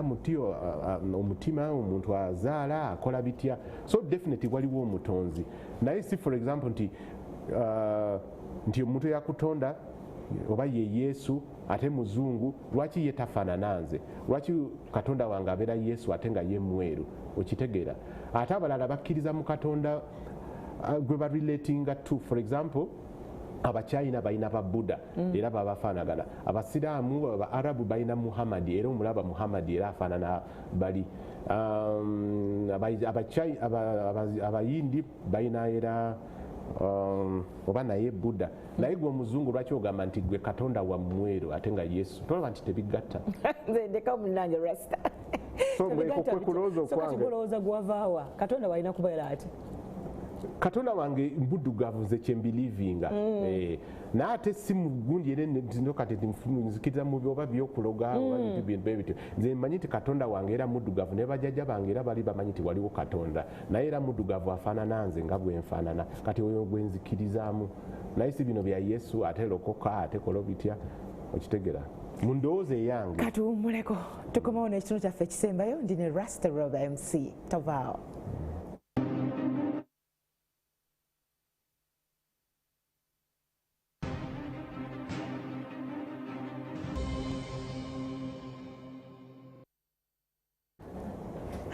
eddakiika ziri 3 ezakayita ku ssaawa 4 webale kubanga okyali ku NTV ne Spark TV YouTube amu ne Facebook live webale kubanga oli ku Mwasuze Mutya ndine Rasta Rob MC era ngano kyekitundu kyaffe ekisembayo ekyamakyagolo olunaku olwaleero otyo olwo kakati oli ku super ojjukira ffe tuvuddeyo gw'osigaddeyo mwami Sematimba ayingira ebyobufuzi mwayingiramu ebyobufuzi kubanga batugamba ebiseera ebyo nga mwenna musala kyekimu yero yakaaba naye abasinga kubanga kati jjukira mu campaigns ze mulina okuwagira mukama wammwe agenze ku campaigninga wano kubanga yatandikira n'okubeera gundi owe side z'entebe eyo oba bayitawo batya nedda yasooka kubeera meeya wa Rubaga kati awo bwe yatandikira nga abapresidenti bulina okugenda muwagira ebbosi wammwe biki so naye nze lwakuba nti nze kuva mu buto siri nnyo omuntu wa politics nze ndi entertainer era nze kyemmanyi okuentertaininga abantu so how was it for you okubanga politics ayingidde ku mugaati gwo somehow nze just nakiplayinga cool naye abamu of course bakirimu full time nga Mulinda Muwonge biki kubanga ate already nabo bali bategera politics omuzanyo gwa politics okola bwoti bwe boyagala kupenetrating abantu okufuna abawagizi biki so already nange nali siina nnyo party gye nsobola okuzanya ennene ekiri awo of course maybe okuyogera nga bobo oweereza program y'okumpewo nogamba by the way ncha Pastor Peter Sematimba agenda kujja addressing erale ye mu kitundu n'ekitundu nga mpagira in that context okitegeera so somehow maybe era kyatukosa muko nga balaba maybe kati eno radio efuuse ya party eno ate nga si bwe kyali so naye abawagizi bo babeera n'ebyabwe bwe bityo so naye nze tekyankyusa nnyo ng'omuntu kubanga saabiyingira mu nnyo ate full time bwe bityo naye of course nali mwagaliza era bwe yakola obulungi n'afuna n'obwa of course yasooka obwa mayor n'abufuna then next n'obwa MP. Excuse me. Ugende no gati no gukiza nti Katonda wali otugende mukuumulako ogamba nti okkiriza nti Katonda walina kuba muddugavu okubanga wali oli n'omusumba naye boso nga ne ka ssente okafunako okuva ewomusumba kyava ku kyobutalokoka kubanga already nali nina ebintu ebisali comfortable nabyo kati for example oli musumba no naye oyinza okundetera ebizibu nedda kangambe just nti tosobola okunkyusa ng'omuntu bweba ekintu nkibirivinga nti bwe kiri okay nja kuwuliriza ojangamba nti Rasta lokoka akola bikino tojja genda mu ggulu nga tolokose ebintu bwe bito nja kuwulira ngamba nti okay kale mbiwulidde naye ate nze byembikirizamu ate byo birala tekiri suppose okuleeta animosity lwakuba kati nganya okulokoka then sikyakwagala oba ngenda kugoba ku mpewo zange so in fact nze njagala nnyo debate oyo nze njagala ogyonnyonnyole lwaki nina okulokoka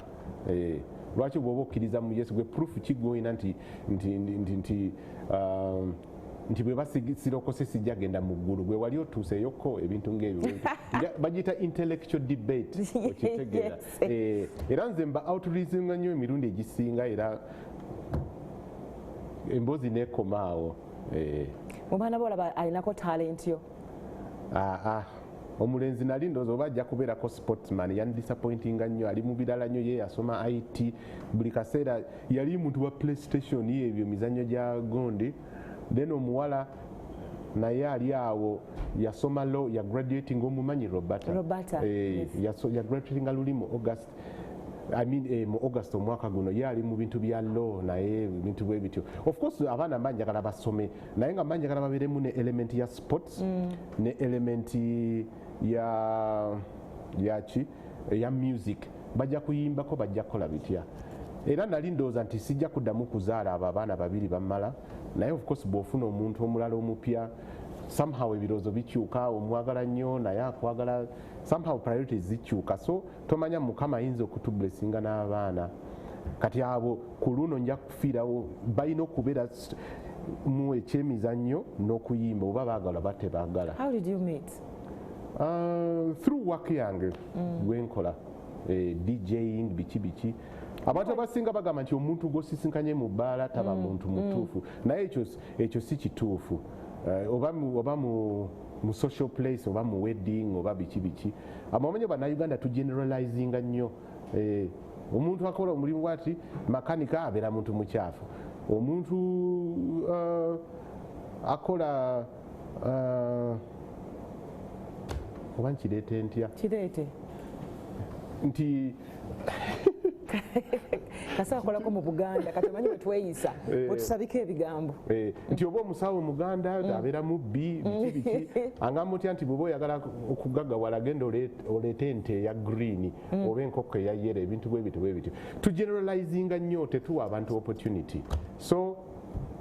priorities zange ziyinza okukyuka nyinza okuzaala n'abaana abalala naye ku luno omwana aba alinako mu element ya sports kugamba omanyi buli muntu oyagala kulekawo legacy nze nali muddusi mu sports navugako mu motoka z'empaka n'okudduka emisinde nali mu ttiimu y'eggwanga okitegeera so mba njagala abaana nabo bakole athletics mbaddeko muyimbi biki njagala nnyo abaana babeere mu muyimbi nyabo bwoba wali ofunyeko hit wadde bajja kumpita one hit wonder naye era obeera muyimbi okitegeera so ekyo kyenjagala banjagala abaana bange basome naye babeeremu nnyo ne mu sport ne entertainment kubanga manyi alandeke legacy ekina karinga on ne bwe banvudde ku nsi bagamba oyo yatwala path ya taata we bambi kale oba lawyer wakabi oba doctor oba engineer naye era muyimbi on the side nze njagala nnyo omuntu ali multi talented okola kino okola kino okola kiri. But don't you think wabadde oleka omwaye ne yeesalirawo cause naawe muzeeyi wo teyakuforcinga kola kyo toyagala. Era abazadde abasinga kye bagamba omwana tomuforcinga naye tukiyite guidance nja kumulaga ekkubo kati kale ye yeesalirewo naye nandyagadde bulungi nnyo mutabani wange asambeko mu Premier League muwala wange abeereko ku Billboard charts okikeza ayimbye nga barihana bani abo ate kati ennaku zino kisoboka kasita internet age eno gye tulimu ekintu kyangu nnyo ofulumya oluyimba lwo wano ng'oli mu Uganda Kampala ali mu America n'alulaba nagamba lwakuba of course eyo industry eri very expensive eya entertainment ye drawback yokka naye ekintu kyonna kigoinga back to determination ne focus n'omwana olina omuyigiriza nti ekintu ne bwe kibanga kizibu kitya kiri expensive naye bw'oteeka mind yo nti nze njagala kukuula nga ndi engineer ndi doctor naye era nga ndi muyimbi njagala kubeera nga ndi lawyer nga ndi oba professor naye era nga nsamba omupiira tulina okuyiga abaana baffe okuyiriba left right and center kubanga Uganda ya leero si nnyangu tosobola okwesiba ku kintu kimu Okay. So singa ofuna opportunity demu okuyimba ani artist gola kati mu Uganda gwali agadde okuyimba naye kati ngabo abaswangs avenue bansanyusa nnyo Vinka Wininwaji Azawi abalenzi abaliwo waliwo kati abo abapya bangi abo ba Vairota bani abo bwebito Alien Skin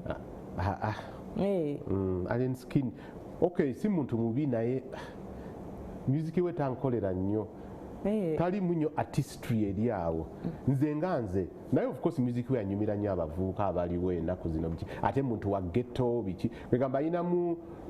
kifaananyi kya Bobby Wine abantu kye baagala ennyo okitegeeza mubanda biki ate ali sharp avudde from nowhere all of a sudden akoze sente biki so lwakuba alimu n'ebintu bya politics ate alimu politics atya bagamba alimu omukono gwa mwenjogera bwente oba okitegeera naye ezo ŋŋambo fe teteri ayina proof so bwe bityo muyimbi mulungi bwolaba ekigenda mu maaso mu bayimbi gwe kati ngaayimbyeko kati nawe oli artist right bwolaba ebigenda mu maaso mu bayimbi gwe nga Rasta obirowoozaako ki? Ekisooka from the artistic point of view bakola bulungi naye kati ennyimba z'ennaku zino tezirimu nnyo art n'okulooza baagala nnyo ennyimba ezidduka mangu all of a sudden bagita kikubo kite pak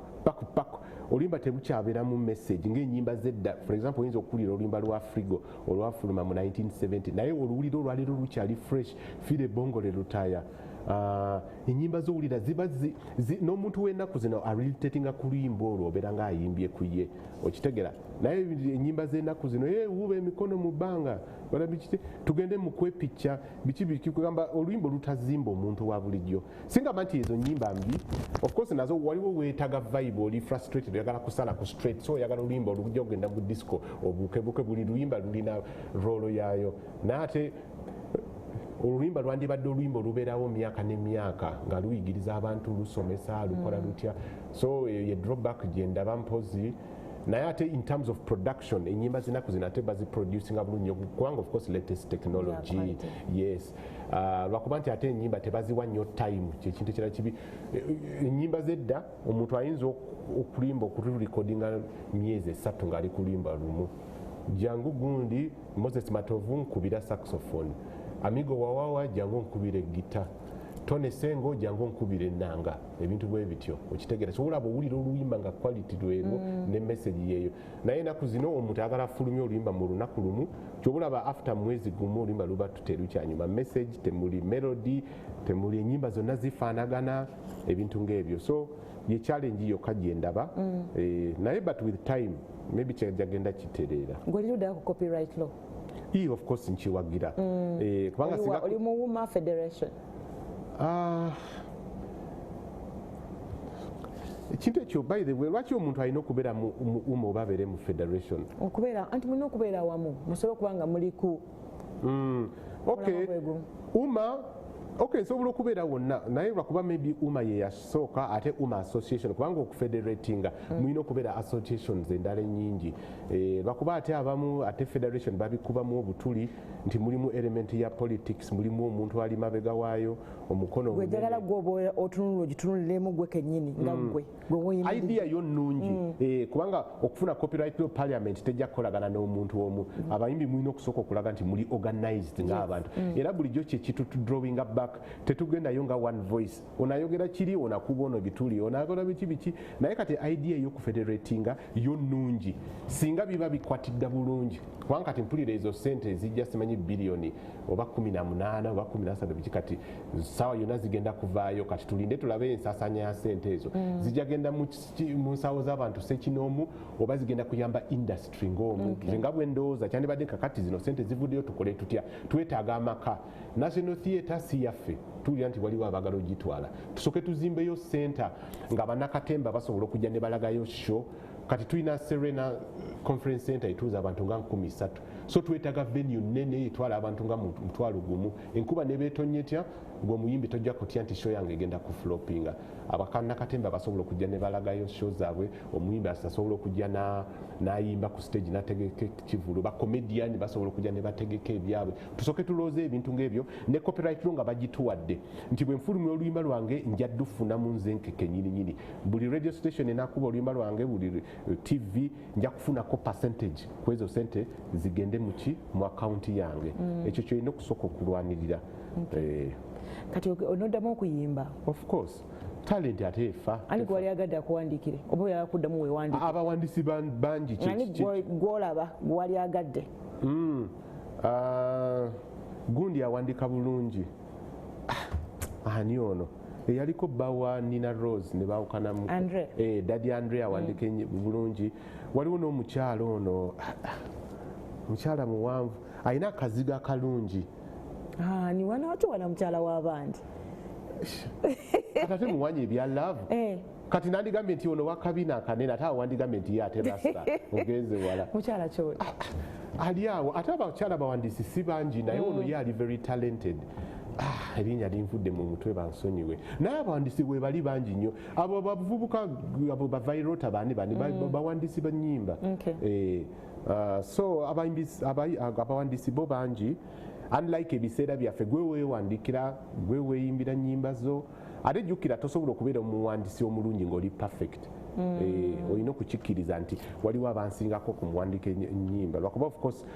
maybe kiri a bit expensive naye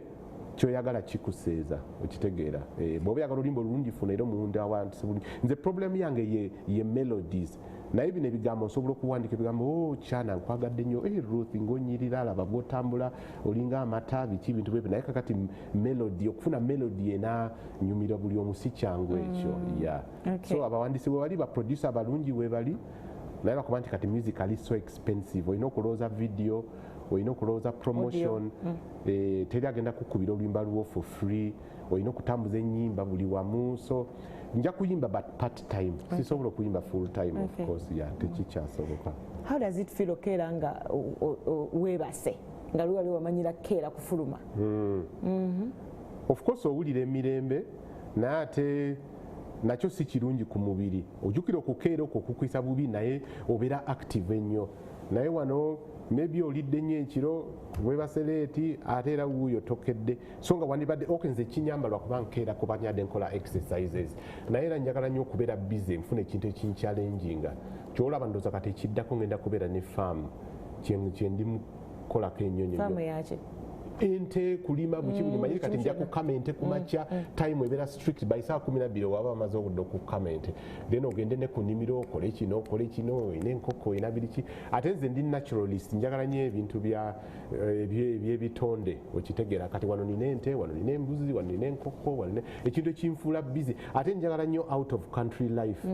nakulira mu kibuga Kololo na Kasero ate kati era nkaddire mu kibuga kyolaba kati nazimba outside Kampala naate kati njagala fule farm kati maybe ngeri waffe yerira oba wa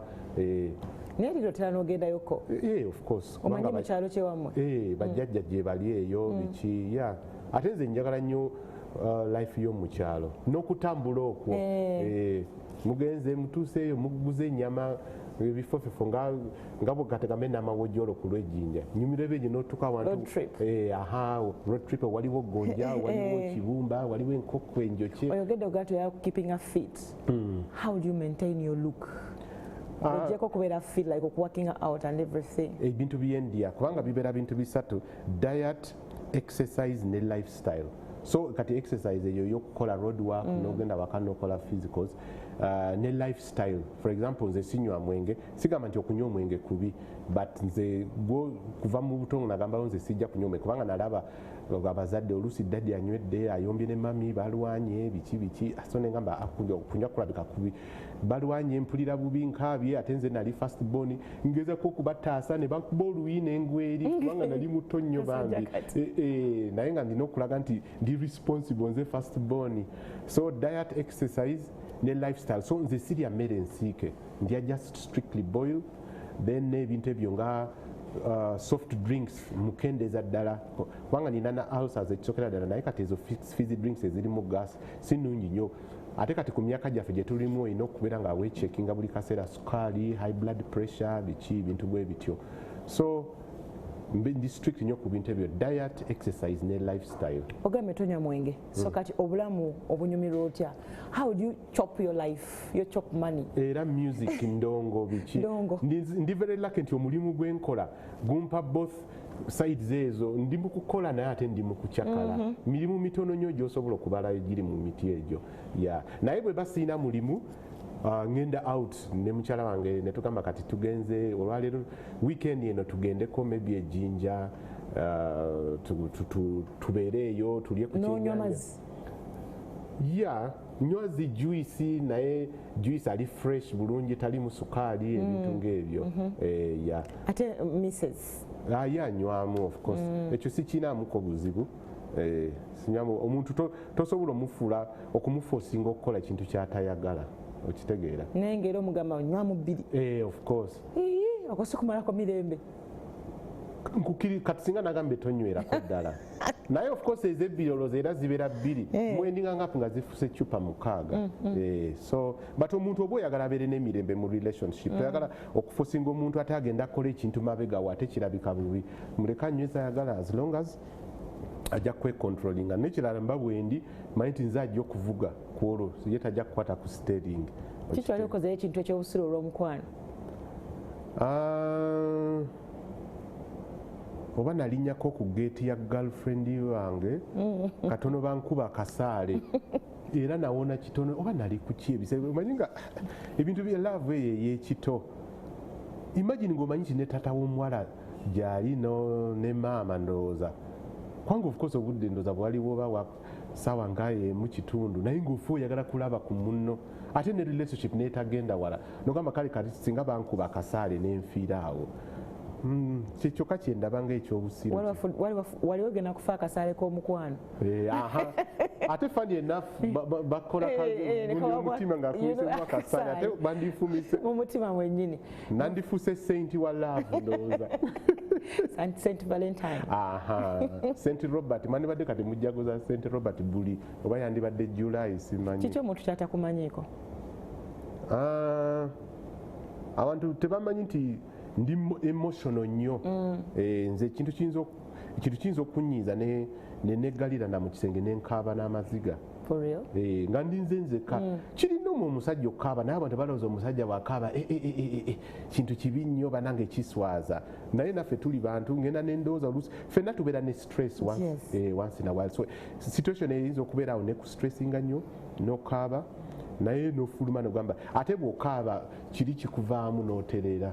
then ate nekirala ndi short tempered nnyo nina obusungu bungi nyiga bubi nnyo ate nze sisonyiwa naye ate nayiga okubeera nti bw'obeera mu bantu tokiraga omuntu ne bwakuvuma atya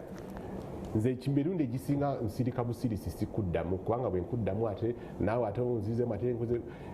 ekiddako maybe ku lwana omuntu omukuba ekikonde so ekyo abantu tebakimanyi nti ndi very short temper kubanga wano mu public bandaba nga nseka nnyo nsmilinga nnyo naye abamanyi bulungi bagamba oyo tomutinkula ndowooza byebyo so bw'onyiiga kwegalira mu kisenge kaaba naye oba tokaabye omala muntu mukuba ate nekiri kisigala nga kindya naye bwe mala okukaaba no taking a deep breath nogamba yes okay kale kino kibaddewo bwe kiti naye that's life okitwala philosophically okireasoninga nogamba life eri full of ups and downs okitegera waliwo good days bad days biki naye saagalira ddala omuntu okumpisa mu amaaso oba omuntu nakukozesa n'atakusasula ebyo biri common nnyo mu industry yaffe ate waliwo olwotojogamba omuntu tisoko onsasule ayagamba naye ate nange zensuubira okusasula zengenda okusooka okusoleza ku mulyango biki naate olwakuba omuntu oluusi maybe mukwano gwo oludde naye nogamba okay kale olwekyo katugende maaso naye sho neggwa okubanja netufuka lutalo ebintu ng'ebyo ate bwogamba kakati nze sijja kuvanga waka okujjako ng'otadde oba obukadde butaano ku mmeeza ate oluusi n'olowooza bafaani bo obalansinga nogamba naye bwe sigenda n'abafaani bange bajja kummisinga okitegeera so kyekyo maybe wali okubeko ku muntu yes naye of course nokiregretinga naddala bino ebyomukwano nga nemuyomba out of something all of a sudden omuntu omukubye oluyi naye of course mba nina okwetonda nze siri muntu wakugenda out okuhatinga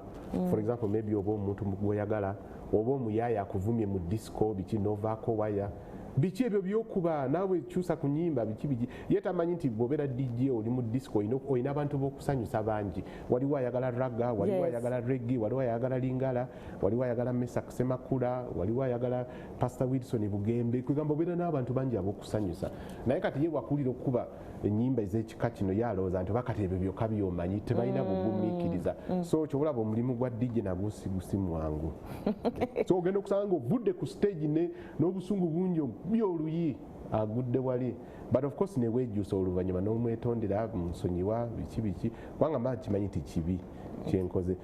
naye kati ebyo byadda nnyo okuva bwe namatuwaringa mmanyi engeri gye neekakanya nga obusungu bungi ng'oli anvumye oli akoze ki naye bw'okuba oluyi kati nyinza okutalukuddamu naye nja kufuna engeri gye nange nkulumya mu ngeri yange maybe not kwolwo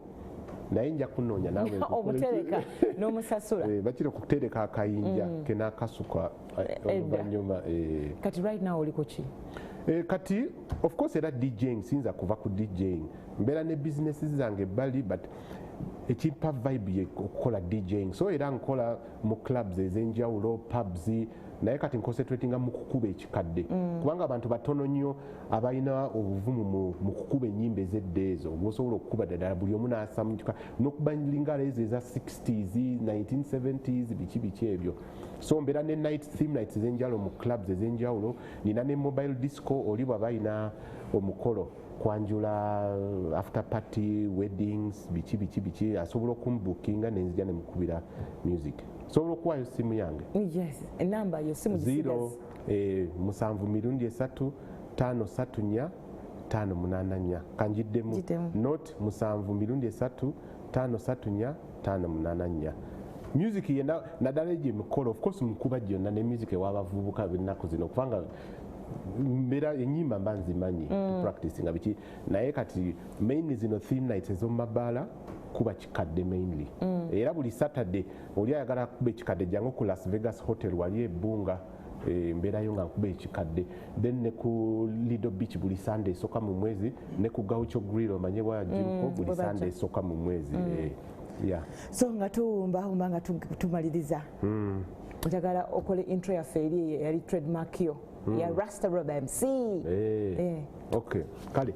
kyekiriwo kyekiganye Rasta Rob MC owakabi wakatawana wokunobu ndi wano ne Ruth Kalibala Bwanika NTV Mwasuze Mutya tubadde tugenda okikuba twakikobye naye kati kiwedde mubere bulungi peace out God bless maximum respect